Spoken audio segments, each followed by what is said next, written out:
It's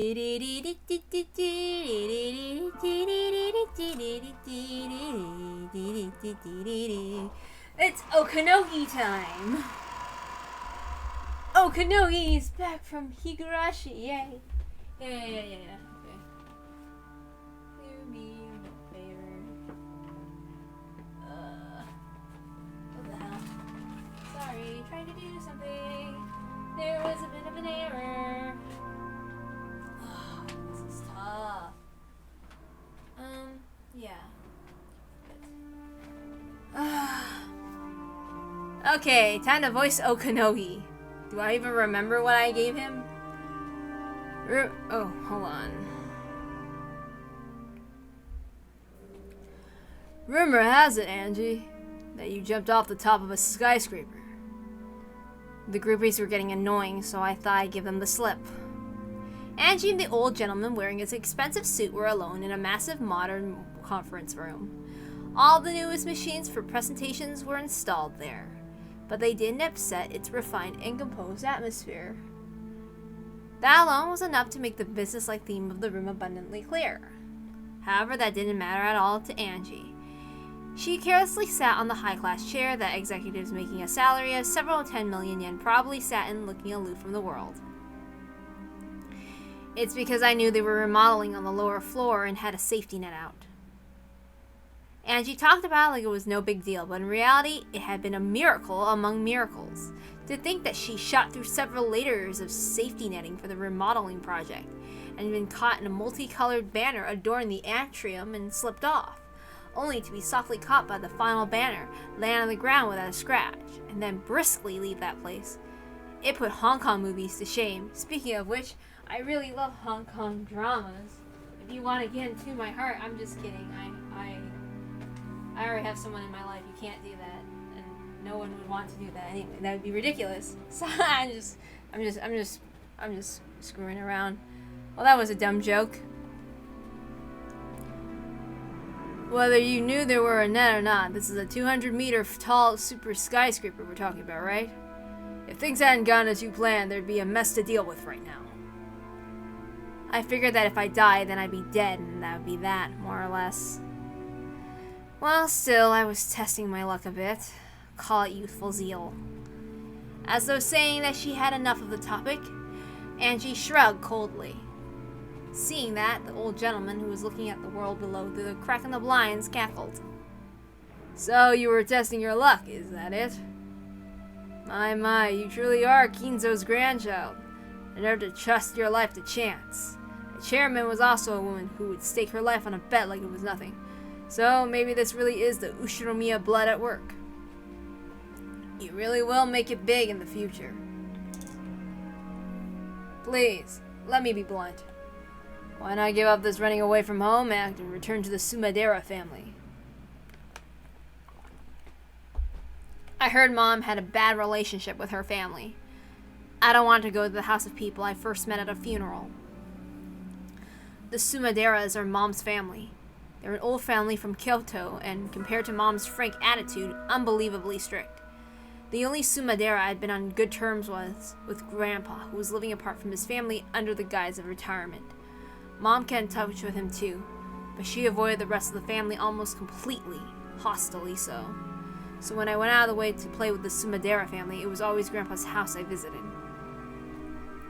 When I was young, I didn't really understand it, but I hear that Grandpa was in an extremely weak position as a man who moved into his wife's family's register. His relationship with Grandma was also bad. You might even say that Grandma hated him and confined him to the house. It isn't hard to imagine that because she had a soft spot for Grandpa alone, Mom was also hated by the Sumaderas. Since I was her daughter, they probably hated me quite a bit too. And yet they appear for the first time at Mom's funeral, shamelessly going on about how big I've gone, like they could actually act like family after all this time. When Aunt Ava died, I would inherit all the wealth of the Ushinomiya family. If that wasn't what they were after, there was no way they would have been able to say such disgusting words. Well, it's not as though I can understand your desire for self-abandonment now that you are all alone. This isn't self-abandonment. I'm just taking a carefree stroll now that annoying Aunt Ava has finally kicked the bucket. Everyone else is just making too much of a big deal about it. Of course, everyone's after the vast Ushiromiya wealth I bear. They must think that becoming my guardian means they'll be able to do as they please with that wealth. Just how many people have tried to get close to me, acting like they want to be a substitute parent? If you ever find that you're hurting, please talk to me if it'll help, okay? After all, I think of you as my own grandchild, Angie. Ha.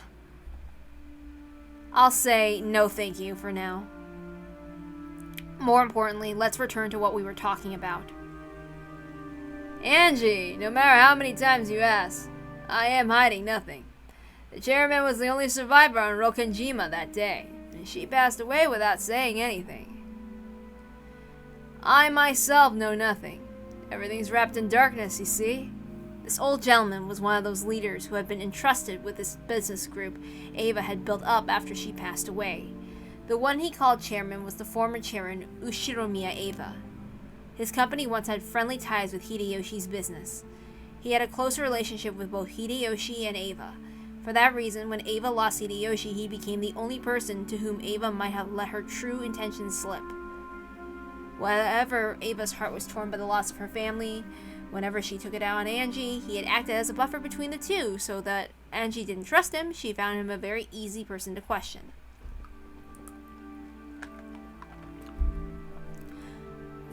That crime was... no, that accident. If I can call it a crime, I'll get in trouble. I had the same questions about as the public in the talk shows. At the time of the accident, why was Aunt Ava in a place 2 kilometers away from the mansion all alone? And on the night of a storm? Back then, Kinzo was unsure as to whom he would select to be his successor.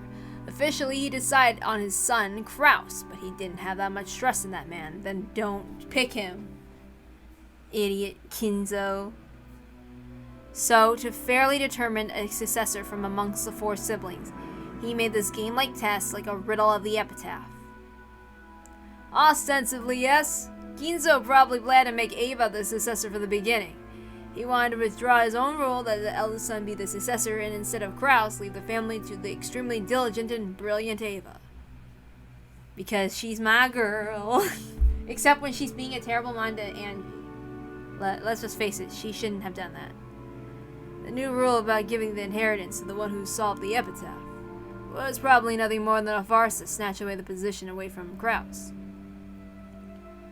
What do you mean by farce? There was no need for anyone to solve that epitaph. Once it had been displayed for an appropriate amount of time, Kinzo would just call Ava, who he truly wanted to succeed him, and give her the answer.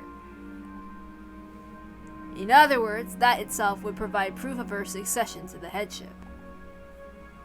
This isn't something they brought up on the talk shows, is it? Once you bring up the succession of the headship, conspiracy theories tend to rise to the surface. I'm no fool myself. I won't go out of my way to say things that can invite misunderstandings, you see. This was his theory. At the time, the Ushiromiya family head Kinzo, whose remaining life was announced to be short, was troubled by the problem of who was to succeed him. Normally, the successor would be fixed as the eldest son, Kraus, whom Kinzo had chosen himself. But in his later years, Kinzo began to think that Ava would make a more fitting family head. However, Kinzo, who was stubborn even against himself, was stymied by the title of the successor he'd always given to Kraus. He searched for an official stance by which he could skip over Kraus and select Ava as his successor. That official stance was the riddle of the epitaph. The primary successor was still Kraus, but there was still a new rule saying if someone appeared who could solve the riddle, they would be chosen as a successor to the headship. Then, on what would probably be his final family conference, Kinzo told Ava the answer to that riddle himself. In short, it was the same as proclaiming that Ava herself was the successor. On that day, Ava was summoned by Kinzo, who revealed the answer to her, and so that she could succeed the headship, he called Ava to the hidden mansion Kuadorian, which only the head knew about. And because Aunt Ava arrived at the hidden mansion one step ahead, she escaped harm in that accident, you said. Maybe Aunt Ava just killed everyone and made it look like an accident so she could steal all the wealth for herself. And maybe that's why she only escaped unharmed. Well, that's what the newspapers are shouting about. However, I want to believe Ava. I'd say there are several points that justify trusting her. For example, that ring of the Ushirimiya family head which is on your finger now, Angie. That ring is the only one of its kind in the world, which Kinzo had made specially. And the artisan who made it acknowledges the object on your finger is, without a doubt, that ring. The Ushirimiya family head's ring. That ring with the heft of gold and the one-winged seal on it, had a diamond arranged on a pedestal which felt both sturdy and reminiscent of the dark hobbies of the rich. Kinzo had worn that on his finger without removing it for even a moment. This man was saying that the fact that Ava had it proved that Kinzo had acknowledged her as a successor. After all, Ava certainly did have that ring, and if you take into consideration that Ava actually was talented and Kraus had made a fool of himself several times on the business scene, I cannot imagine that Ava's story is completely made up. Although there's a possibility that she murdered grandfather in order to steal that ring, then Aunt Ava, using some kind of trick, massacred everyone and made it look like an accident. Ah yes, it seems the papers were saying something about her massacring everyone and keeping all the wealth to herself as a goal. True, Ava was a person capable of holding back nothing when she was determined to accomplish something, or she may have committed murder just once in her life, if a chance for keeping all the Ushirimiya family wealth for herself presented itself. However, I don't think that happened. So, what's the second point that justifies your trust in her? Ava's family, Hideyoshi and George. It might be difficult for you to believe all of a sudden, Angie, but Ava was a person who treasured family greatly. True, part of me didn't want to believe it or acknowledge it, but I did understand vaguely. Aunt Ava certainly had been a person who highly treasured her family. After all, the root of her twisted personality had been nothing more than the sadness of losing her beloved husband and son. After getting hit with her angry outburst as she tried to distract herself from that pain, I have no feelings of sympathy at all. But it's not like I can't imagine how incredible the shock of losing her whole family must have changed her character. I don't know if I have access to that tip, but there's one tip where it shows that Ava did try to be a good aunt to Angie, but then Angie also did not reciprocate her love. Like, she didn't reciprocate love for Ava because Berncastle told her not to do it. Because if she ever wanted any hope of seeing her family again, that she should push away Ava. I believe it's either in one of the Tanabata tips or something, and I don't know if I have that tip in here. Or something. I don't know. They're extras in Umineko, and I don't know if I have access to those, so that's why I'm just going to say it here. Like, if I can't find an extra thing that I don't have access to in the visual novel, I'll just say that here. Also, there's a thing where Lambda Delta had, like, this letter or something, where it's probably presumed that she gave Sayo the thing to be a witch or something, and she also talks about Mio Takano. Yeah. And then, what else? I don't remember what else I wanted to say. If I remember more, I'll say it more along the way. You're saying there's no way Aunt Ava, who loved her family, would throw away her husband and her son. That's right. Even if Ava really was the culprit and massacred the entire family, making it look like an accident, she most certainly would have spared her husband and her son. She'd quibbled that, by coincidence, only her family had been in the hidden mansion. If Hideyoshi and George had been safe, even I would probably suspect Ava. I truly cannot imagine that Ava's wailing at Hideyoshi's funeral was an act. Sounds like both points so far are just circumstantial evidence. That isn't the same as physically proving Aunt Ava's innocence. Well, if you say that, then you're stuck right away. Ava was the only survivor, and she says this was the truth. But no one can prove her innocence. Yes, that's right, and no one can prove that she committed a crime either. The final point that justifies trusting her is the police. After all, it was such a flashy crime. The police were being pushed forward by the public in an uproar over conspiracy theories, so they must have investigated Ava thoroughly. So, okay, so Ava was far away from an accident? Huh. And, like, we see all the tips, and we see everybody looks like...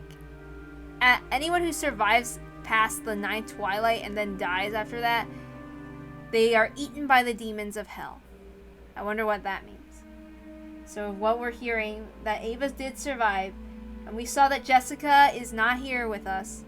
I've read all of Umineko, by the way, multiple times, but I'm gonna try not to spoil things. Oh, Wuku! Hello, Wuku! Hello! The demons of Fuku Hell!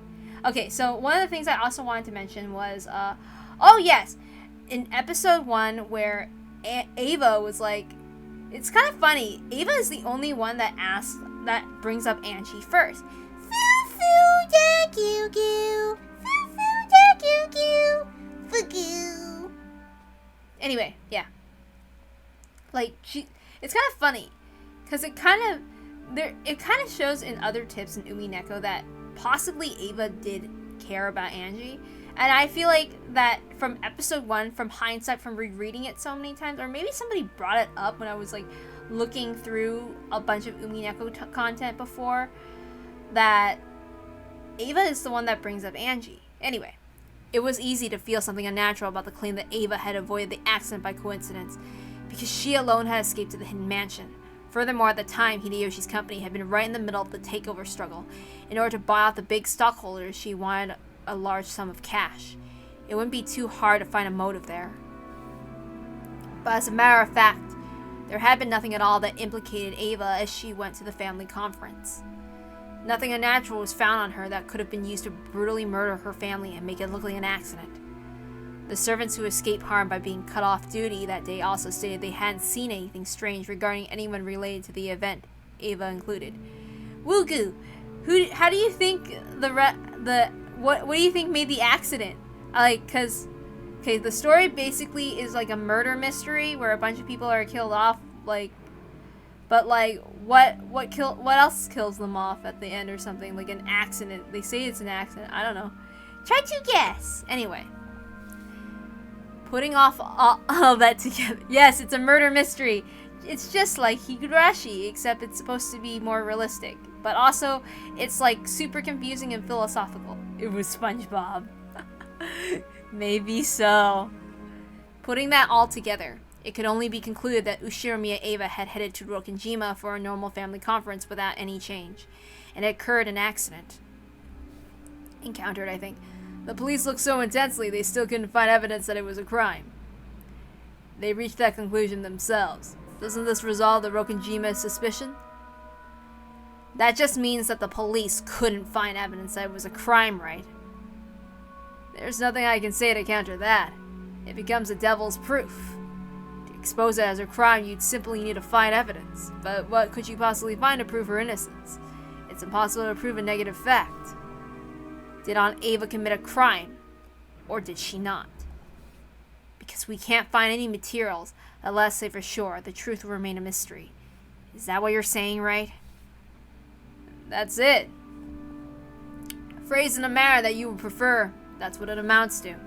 It was impossible even for Ava to prove her own innocence. On that island, an unfortunate accident occurred. And Ava survived by chance, and we don't know any more than that.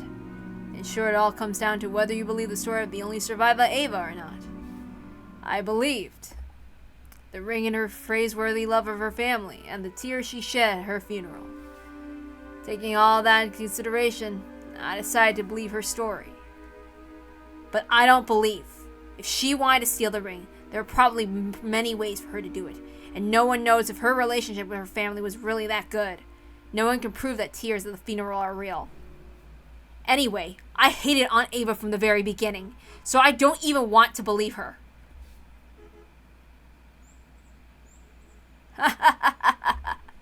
How does one view the truth of the crime? You and I are completely different opposing sides. Even though the information we are given are exactly the same, we interpret it in completely different ways. This often happens in politics and business.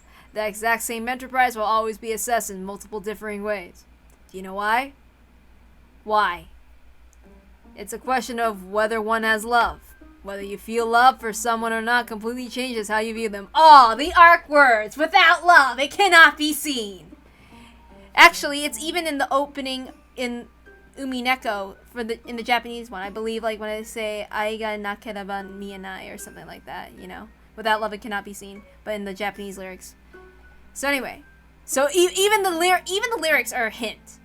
Like, even the opening itself. So, if a person like you gives to the poor, you respect them for it, right? But if someone you hate starts donating, you fiercely protest that it's a publicity stunt or they're handing out favors. No matter what they do or don't do, you thank them if you have love and criticize them if you don't. That's how the world works. Cannot Ava be trusted, or can't she? You're saying that it's all that really matters? Those who suspect her will probably take anything she does or doesn't do and truly see it as something unnatural. And it works in reverse. As for me, I think that barring certain extreme cases, truth might not exist in this world at all. No, even if truth does exist, whether you believe in it or not is determined whether you have love or not. Can you really call truth without certainty truth? Even if Ava had been able to show physical proof that she had an alibi, would you have been able to believe it? It's hard to counter that. I hate Aunt Ava. I'll probably deny any information beneficial to her, and interpret any neutral information in a negative way. In other words, the truth is already decided inside me. So, just what in the world is the truth that I'm searching for unsatisfied? In other words, if you already decided how you feel about someone, you're not open to persuasion. There's no conversation to be had in that sense.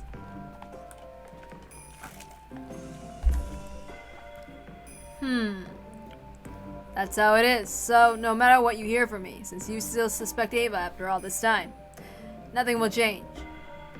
At the very least, even if you were to grasp a piece of hitherto unknown information, I don't think you'd be able to reach the truth the way you are now. So, I can't reach the truth. After all, no matter what kind of new information or proof you find, Angie, it won't change the stance that Ava is the culprit, right? So, it's pointless to investigate anything more, because the truth inside of you is already decided. That's why sometimes I get stuck in arguments with people, like, not people online, just people in real life, and it's just like, they want me to say something. It's like, what's the point? You already decided that, it's my fault or some shit like that, or like, you already decided this and that, or whatever, and it's like so obnoxious that they want to waste words with me. However, if you stop assuming that to be the truth, if you wish to struggle further towards the deeper real truth, there is a single way. I believe I already mentioned it, but you know what it is? Is it love? I don't really know what you mean. Right now, you're considering this under the assumption that Ava is the culprit. That's no different than looking at something with a single eye. With one eye, no matter how much you squint, you cannot see an object in 3 dimensions, right? That's why we have another eye. And of course, it's in a different position from the first eye. You're telling me to look at things based on the supposition that Aunt Ava isn't the culprit, or else that it was a real accident. Yes, that's correct. When thinking about anything, you should always try to look at it from different perspectives. If you don't, you won't understand anything about what is real. It's the same with newspapers. You can't see anything from a single point of view of a reader who wrote an article in a single newspaper. Sometimes you can only process information composedly and in 3 dimensions when you read multiple newspapers. Ah, yes, having multiple different perspectives. I agree. Without love, the truth cannot be seen. Sounds nice.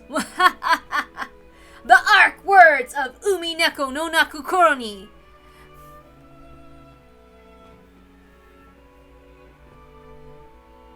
Maybe he thought it wasn't interesting that such a flashy phrase would pop out of his mouth. For a while, he laughed, looking pleased. At the same time, he was telling me he said everything he knew, and that it was about time to leave. I understand that and got to my feet. I do understand your feelings, Angie. You should do like that, you like it for... Let's try that again. I do understand your feelings, Angie. You should do what you like for a while until you're satisfied. You were 6 years old at that time. I understand how you must feel after you lost your family before you could even understand what that meant, and how you must be unable to sort out your heart. You may have learned the truth and you may not. Ava may be the culprit, and she may be a victim. I pray that you find the truth you believe in, Angie. A journey at which such a young age will prove to be a valuable experience. Thank you very much. I'm truly sorry to be such a bother when you're so busy, Okanogi. No trouble, no trouble. What are you going to do now? Well, whatever works. I've made appointments with several specialists and people related to the crime. I plan to go visit them. I see. Hope you find the answer you can accept.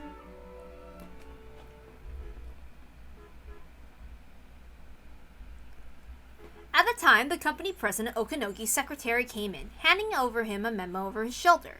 He read it and looked between it in my face. Oops. Oh, this is Angie's voice. Okay. At the time, the company president Okanogi's secretary came in, handing him over a memo over his shoulder. He read it and looked between it in my face. Angie, my apologies that this comes right after telling you to try going on a journey, but I have some information you should lend an ear to. Looks like you're in a bit of a nasty fix right now. People after my money? This is why money's stupid. I know, right? Yes, but if you sell off all the wealth trying to donate the whole sum to the public welfare, you'll make the eyes pop out of those people optimistic about their chances with your fortune. Oh, the Sumadera family? Those guys act so proud like they're my guards or something.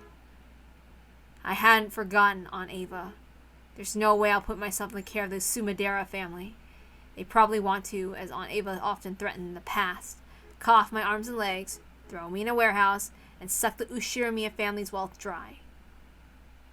Apparently a messenger from the Sumadera family is coming here. They're saying to hand you over. No, that they want to protect you. A messenger, you say? It's your aunt, Kiria's younger sister. I believe she told me earlier she thinks of you as a little sister. She's gotta be joking. At least call me a granddaughter, you old hag. Judging from the context, it seems they have no wish to listen to your desires. I have a car waiting in the park lot, 2 stories underground. Go. The Sumadera family is telling you to hand me over. Is it really okay to let me go? You'll definitely become something big in the future, Angie. Let's call this a favor to be repaid upon your success. Go quickly. After bowing silently and deeply, Angie left that place at a dash. After watching her leave, the female secretary straightened her glasses and whispered, The Sumadera family told us to stall her. Is it really alright to let her go? We did stall her more than enough. If they still don't make it in time, that's their own fault. I told Angie to run for it.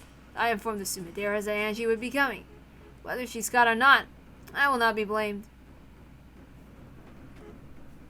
Everything in this world is love, you see. Don't worry, she'll escape. After all, that child's capable of leaping off a building to shake pursuers. Okanogi looked down again through the crack in the blinds, muttering, Nope, definitely couldn't do it. Angie wasn't a fool herself. She got off the elevator, but on the 3rd floor. Taxiing the 2nd level of the basement, that's so neat and clean that I don't like it. It's probably better to refuse for now. But my enemies aren't fools either. They're probably waiting the 1st floor lobby as well as the underground parking lot. It's such a massive building. Instead of getting anxious and escaping outside, maybe it's better to stay inside and wait it out. No, that's useless.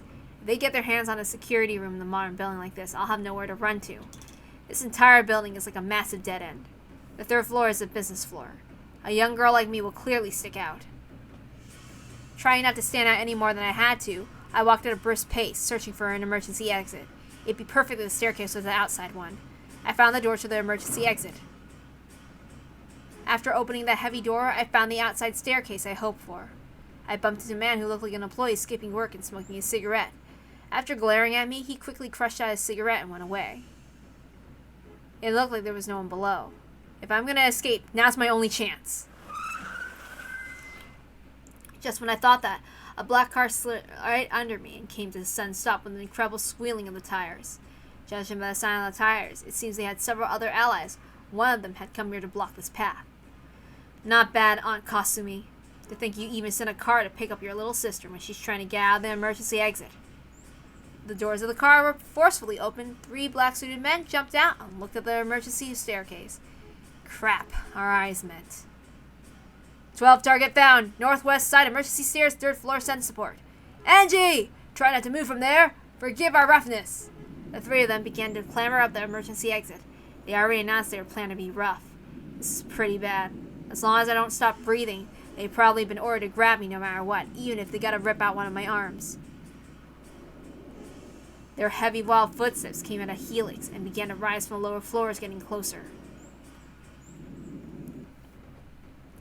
In the entrance lobby of the building, a woman with 7 black-suited guards behind her advanced at a leisurely pace. Oops, sorry, but I'm not rereading that because I don't give a crap about Kasumi. Seeing this ostentatious entrance, the security guards for the building ran up to them, asking if they had an appointment. How typical of Tokyo people. Don't you understand the status of the person you're talking to without having her say her name? My apologies. At our company guests, we're to take security or something. I don't care. Back down, scum. I came because I was called by your president. Call Okanogi Tetsuro here. To think he would call me here and not welcome me. How typical of Tokyo people. My apologies. Welcome to the Ushiromiya group, Sumidera Kasumi. With his secretary behind him, Okanogi dashingly appeared from the elevator. Even though both of them both wore bold smiles, they were wrapped in a tension reminiscent of the smell of gunpowder. Where's Anchi? I came to greet the adorable daughter of my big sisters. Strict observance of our time is our motto here at the Ushiromiya group. The former chairman herself said that those who can't keep time can't keep contracts. You called me all the way to Tokyo, and this is how you all have to show for it. You let her go, didn't you? Please, she escaped from us. We did stall for quite some time, but unsurprisingly, she did eventually smell a rat. Of course, this wouldn't have been a problem at all if you were right on time, Sumidera. Ah, these provincials and their loose concept of time. What was that? What did you say to me? You couldn't sense any of Kirie's frank openness in Kasumi's face. She wore the arrogance of the ancient Sumidera family toward the ruined Ushiromiya family, as well as pride because she didn't want anyone to notice her family was declining so much that they couldn't ignore the Ushiromiya family as well. Even at a glance, it was easy to understand why Angie hated her aunt so deeply. She couldn't even stand a slight insult, and even though she smiled, her eyebrow twitched. At the time, the black-suited guard behind Kasumi whispered to her, I don't care about Kasumi. I don't care about giving her respect, so I'm not going to even read her lines properly in a way, so I don't care. And she's been found. We're currently dealing with her. Oh, I'm glad we made it in time. Thank you, Okanogi. It seems I can finally take my mischievous niece home. I waited for so long to talk to my girl in my tea room with all the tools prepared. In other words, she's gonna beat her up. As the violent sound drew a helix, it rushed up at me from below, threatening to swallow me up. Of course, even if I fight, there's no way I'll be able to win. And yet running into the building would be like jumping into a dead end of my own accord. My enemies will increase in number with time. If I don't do something here and now, I won't have any more chances to escape. Then 3 black muscular men suited... Wait. Then 3 suited black suited... What the hell? 3 buff... 3 people came into view below me. 1, 2, 3. 3 people. In other words, everyone who had gotten out of the car. There had just been one of them. I might have been able to drop kick them or something and smash them in the head, which might work out. But it really would be impossible with 3 of them. Wait, 3? If there's just 3, I should be able to make it. I can do it. I'm sorry, I don't care about the Kasumi's people either. They can go to hell too. Take a deep breath. Ha! What? You idiot, stop! Look out! Ah! 01 calling 12. Is the package secure? We receive a response. What happened? Respond. She's crazy, damn it! Ugh, ow. See, that worked out perfectly, didn't it? There were just 3 of them after all. I would try that once from a higher place. I knew I'd be able to jump down just 3 floors. It's a good thing the car they came in was right beneath me. Even if it wasn't as pleasant as a trampoline, it broke my fall. A little gently, a little roughly. How rude. You didn't have to dent that much. The roof of the car broke my fall, leaving a massive dent around my body. Car roofs are surprisingly delicate. I don't think it's because of my weight. Apparently the 3 people on the stairs hadn't planned on me jumping down. It seemed they now realized they'd been outwitted. They were rushing down the stairs. I gotta run and escape while I have the chance. I moved my body, making clunking sounds on the car roof. But I had been naive. Of course they wouldn't have to rush up the stairs without leaving one person behind. There was one dude left in the driver's seat of the car that broke my fall. He stuck his head out the window when he realized that I had fallen on him and he jumped out. In a rush, I jumped off the roof, but that man's reaction was really fast. Either there was a massive reward for capturing me or there would be some harsh punishment in the store for them if they didn't let me get away. We don't need to say what color their suit was or what they're wearing. Who cares about them? 15! Secured! Secured! Ow! Ack, don't touch me like that. Let go! I was mercilessly held down again against the asphalt. I was being crushed face down, covered, and pressed down from above. As a whole, without a trace of elegance, is extremely practical. It left me no room for resistance. I tried to push back with both hands, searching for a way to resist. I was being pushed down solidly. I couldn't even tear myself off the asphalt. Another car came squealing its tires as it slid to a sudden stop. Is it all over now? Yeah! The man that had been crushing me let out a sharp cry. He was yelling straight into my ear, making my left ear ring. What in the world? Along with that guy, I felt a thunk. After landing face up, the first thing I saw was an arm stuck out right in front of my eyes. Amakusa, what are you doing here? Let's talk about that after we lost them. To the car, quickly, lady. Amakusa grabbed my arm and easily pulled me up, spinning around with himself as the center of gravity. Just when I thought it was a little like a dance, he flung me through the open door into the driver's seat. I climbed over the handbrake and slid into the passenger seat. Pushing me in, Amakusa also got into the driver's seat. Suddenly, we accelerated and I was still on all fours. I had to kick and struggle around the chair for a while, like a turtle that's been flipped over. Amakusa checked the rearview mirror for the cars in pursuit, but he flew into the artery of the big city without lowering his speed in the slightest. We slewed our way between the cars one after another. It's just a chase scene in some action movie. I was shaken by this horrible driving and had trouble sitting back down. Are you hurt, lady? I'm fine. Humans are surprisingly durable. Next time I try to escape a downward moving elevator, I'll jump out a window instead. Guess air dives are a hobby of yours, lady. Still, I recommend that you grab a parachute next time. Sure, if I remember to do it after leaping. Cool. He smacked the steering wheel, guffawing. Need an explanation for this flippantly talking man? His name is Amakusa Juza. Oh, it's. I think he. Which one? The guy 13. Remember I talked about in Higurashi, like he was one of those Skylark 13. That's him. Especially when you look at the editions of the manga. He was originally one of Aunt Ava's guards. Huh. I think I can read that. 10-3. Like, and then this one is the character for Heaven, I believe. I forget. Didn't she start to hate him because he chatted too much? He was much younger than the rest of the guards, but contrary to his outward flippancy, he just hopped from the 1st Airborne of the JSDF to the French Foreign Legion, placing himself in the overseas private military companies and high-class security companies, one after another, making for a pretty incredible, unique career. Oh yeah, also Skylark 13 is the one who went after Sadako, and like, Sadako made a clown of him. Anyway, but I heard he deserted both the JSDF and the French Foreign Legion, and that he'll be arrested if he enters France again. Both of these flippant episodes were very typical of him. The guards were sternly told not to chat with me unnecessarily, but he came and took a pass at me, didn't he?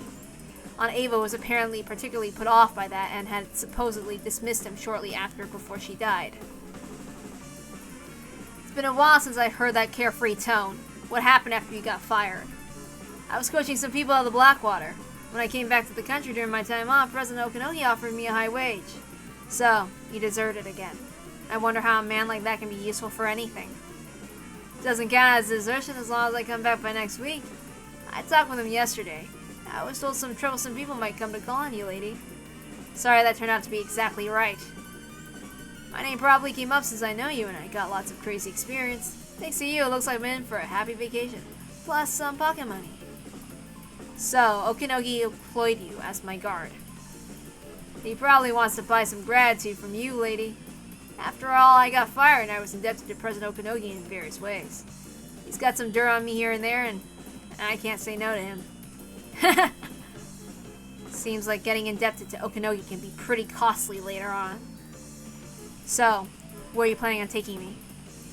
Anywhere. I'm employed until next weekend. Anything after that will cost you extra. How much per day?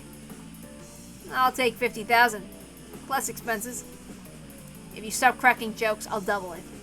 The period of employment isn't fixed yet. It might take several weeks. That'll be tough. I'll have to call my boss to get an extension on my vacation. More than anything, I want to investigate that day. Oh, this is about Rokenjima. Exactly. What happened on the island 12 years ago. I want to investigate with my own hands to my satisfaction. Do you really expect to find anything new investigating something that old? True. But this is a journey for my own self-satisfaction. Once that's over, I'll just throw up my hands and go over to the Sumadera family. Didn't Aunt Kasumi say something about how she wanted everyone to serve me some matcha? Maybe she'll serve me some tea as I kneel on sharp wooden blocks, clutching stones or something. Damn, that sounds freaky.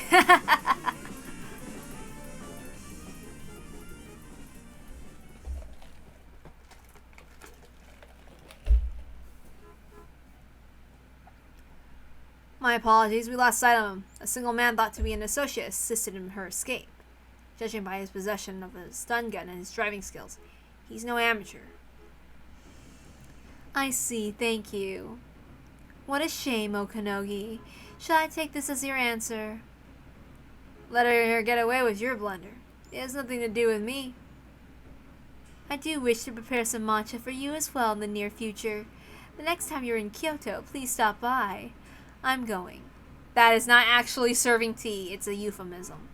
Oh, are you leaving already? I could offer you some chazuke first.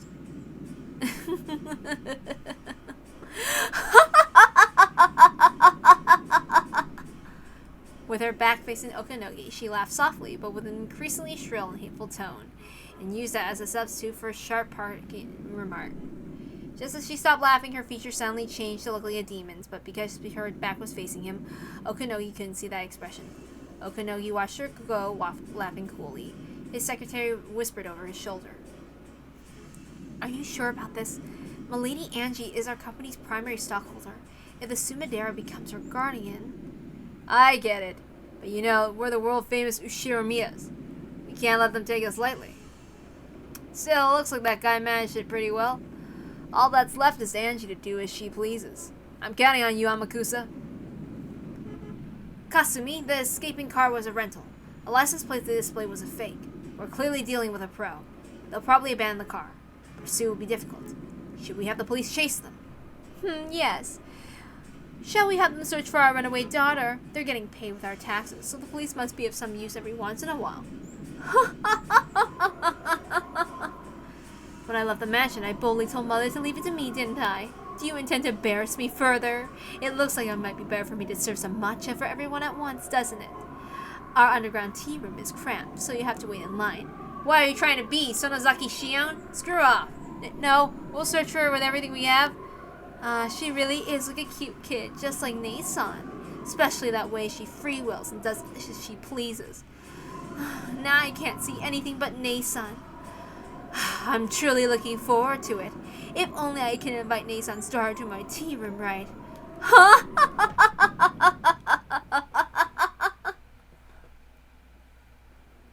I'm not voicing her with all my enthusiasm, if you can't tell.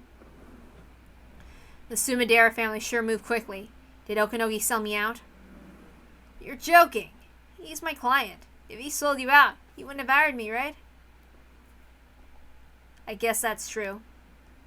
Ah, so that's why you got out the elevator on the 3rd floor. Him having a car waiting in the underground parking lot was just too convenient. I figured Okinogi sold me out.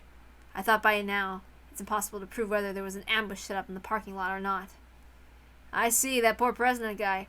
Looks like you don't trust him a bit, lady. That car in the basement was mine. Huh? He was talking about you, Amakusa? I freaked when the elevator came and was empty. I wonder what would have happened by now if I hadn't been listening in on their radio. So, what's going on?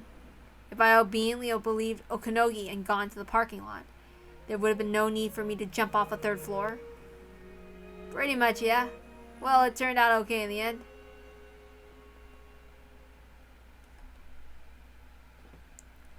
What the hell? If I hadn't suspected President Okanogi, I could have easily escaped without being caught in a tough spot.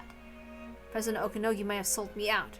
No, since Paranoid told me it was better to assume that he sold me out, I suppose and concluded that he sold me out. Because of my inability to believe in him regardless of his truth, my truth became he sold me out. I thought back on President Okanogi's words. Can you really call it truth without certainty truth? Truth can change completely depending on whether you have love or not. In the end, perhaps truth itself doesn't exist. There is as many interpreted truths as there are people who speak of the truth. If I can't accept something that fluid as truth, where is the truth that I want to find really? Okay. If I can't accept what the hell? If I can't accept something that fluid as truth, where is the truth that I really want to find exist? And is it something I'll be able to see with my eyes? Even if someone sticks out the truth right there in front of me and says it's the truth, I might not be able to see it. Without love, it cannot be seen, huh?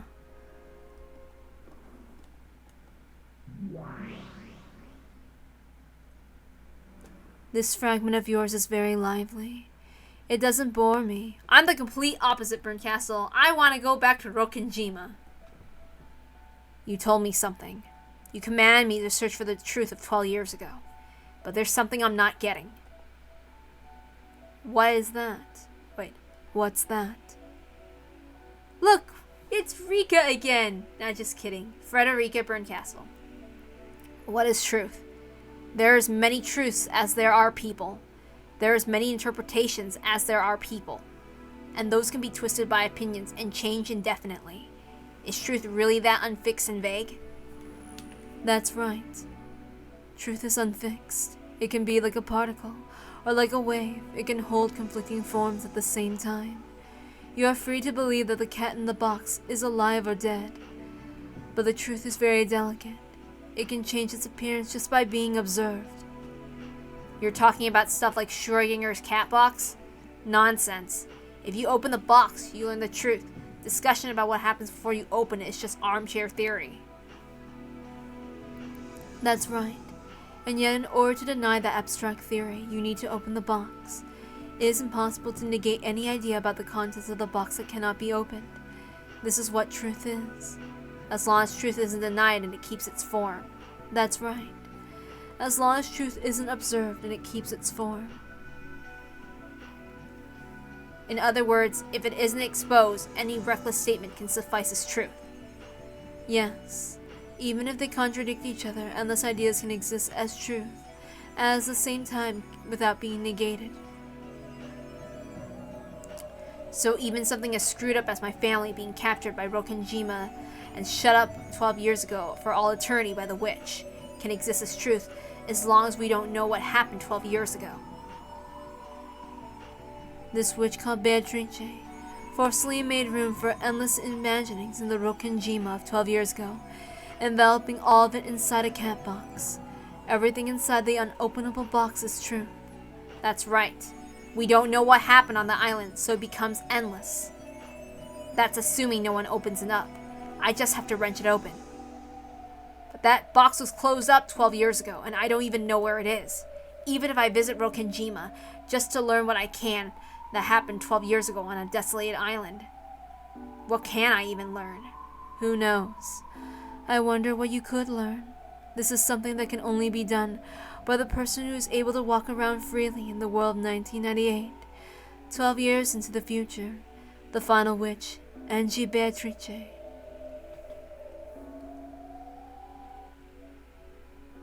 Beatrice's game board lasts 2 days, from October 4th, 1986 to the 5th. In other words, you're a piece who can move freely outside her game board, and even Beatrice cannot influence this future that lies outside the game board. If you say it like that, it sounds like I'm a pretty overpowered piece. The future of 12 years later, in which you are placed, certainly is distant.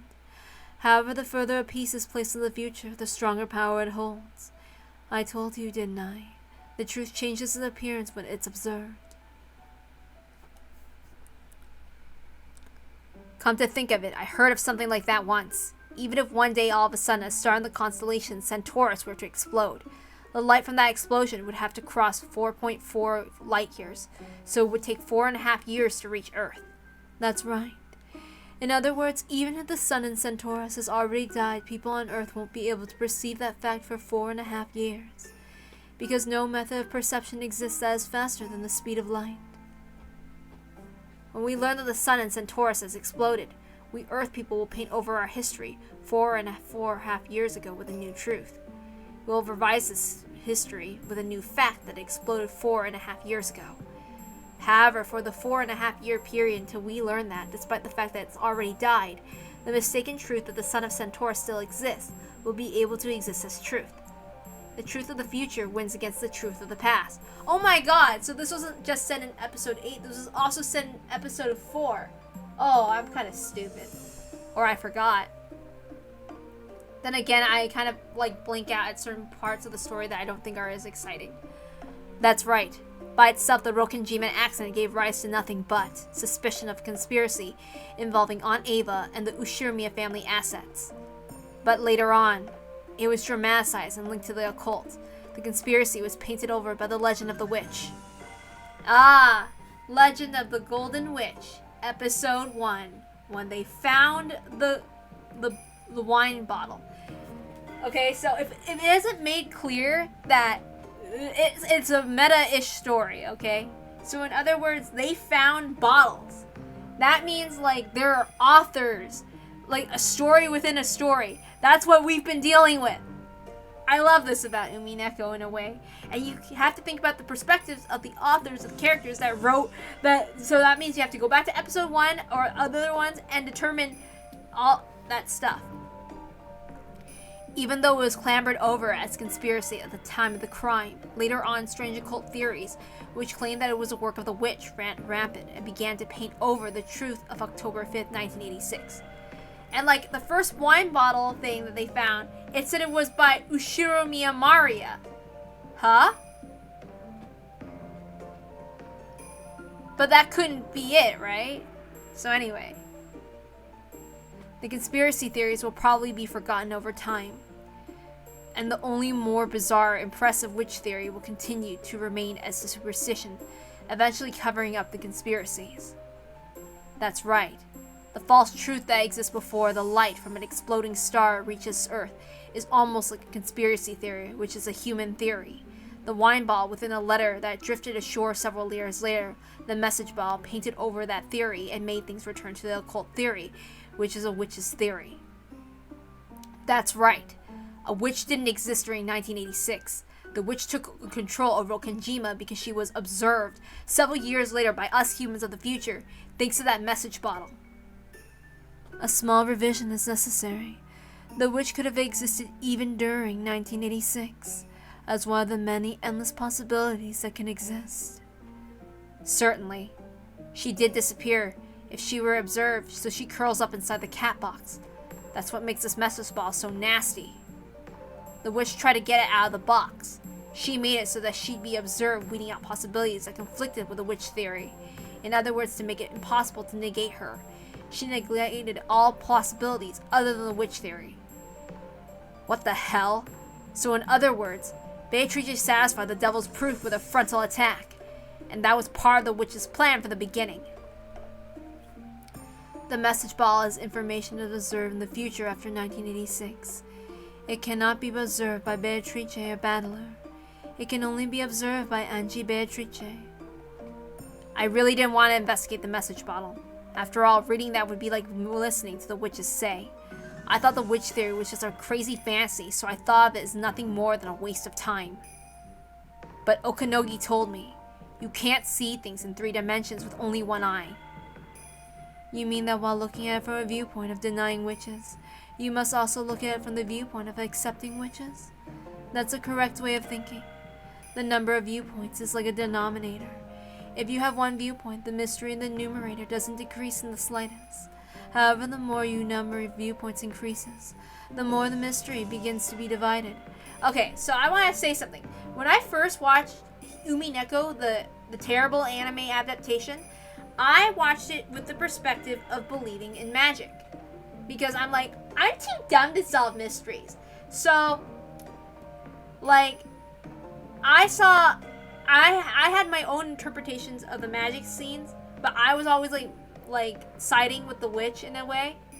But there are certain things that I would like to point out that are strange, but I'm not gonna do that yet, because that would be kind of revealing certain things. And when you think about it, in episode 3, Beatrice basically admitted she revealed that like the mysteries of the board.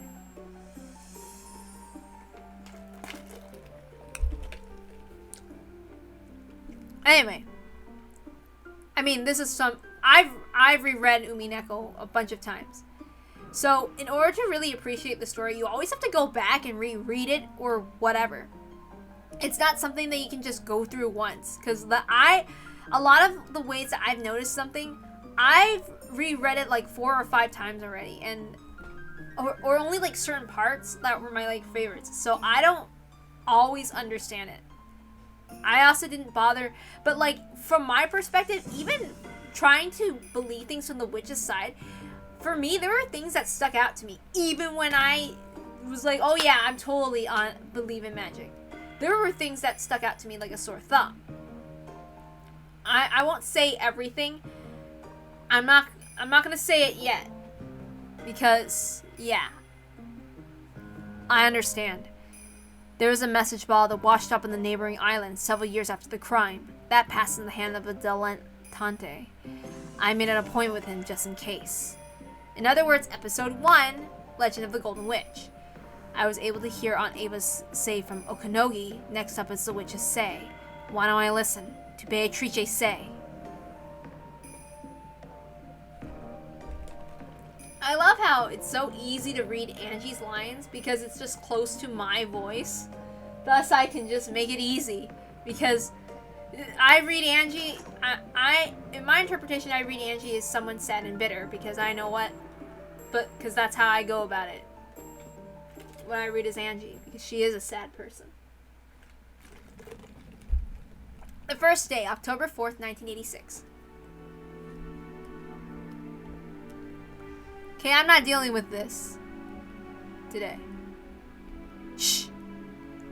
Shh. Be quiet, Eva. I love you, but not right now. See ya.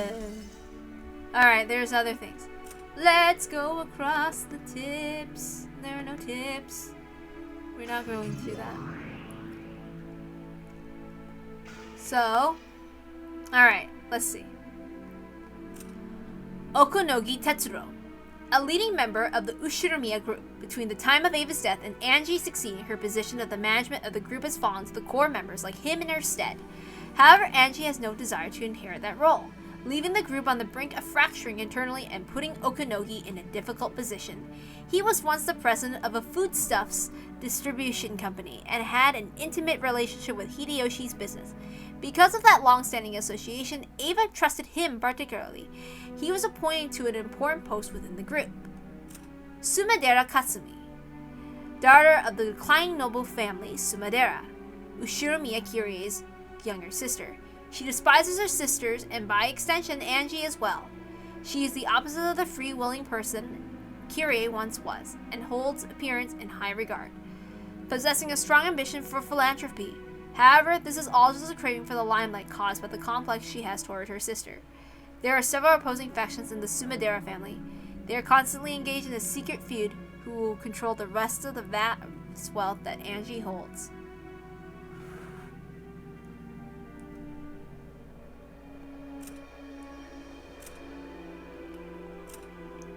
Okay. Amakusa Jusa, a former guard of Ava's. He's fundamentally a thrill seeker, willing to take on dangerous jobs for very little pay. At one point, he did work as a guard for Angie, but after repeatedly violating Ava's strict orders not to speak to her, Ava grew to dislike him and fired him. He was like, fuck the rules. That's right, Juza. Screw what Ava says. I love her, but I don't like her when she takes care of Angie. She should have just gone therapy instead. Angie seemed not to mind having him around, as he would often chat with her.